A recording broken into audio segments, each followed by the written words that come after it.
Руинираната и напуштена куќа во дворот на основното училиште Никола Карев, што со години зафаќаше дел од просторот, е срушена.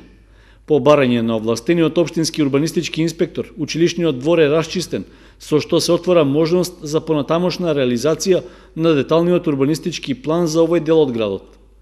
Со оглед што имотно-правните односи за целиот простор беа одамна решени и тој е во државна сопственост, повеќе пати досега имаше барања да се отстрани објектот. Според урбанистичкиот план, училиштето има градежна маркица за изградба на паркинг простор на западната страна. Во моментот за таа намена се користи влезот во училишниот двор, со што се загрозува безбедноста на учениците. За таквата состојба имаше и реакција на последната седница на Советот, при што од градоначалникот Димитровски беше побарано да се заложи за повторно враќање на дел од оградата, што претходно беше отстранета.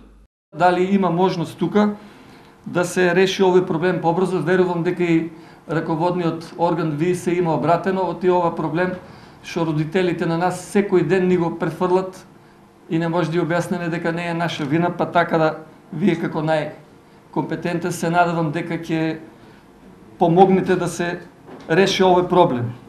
Заедно со вршителот на должноста директор на училиштето е почната една постапка за да се ова прашање, овој проблем разреши и очекуваме дека во најкраток рок, не знам, за месец дена или нешто повеќе, во зависи од финансиите и од бидејќи има градежни работи, дека ќе биде завршено ова стварно непријатно прашање да си паркира кој како сака таму возилата. Со деталниот урбанистички план за околината на основното училиште Никола Карев предвидено е да има и улица што ќе поминува од кај пругата и ќе представува обиколница околу објектот.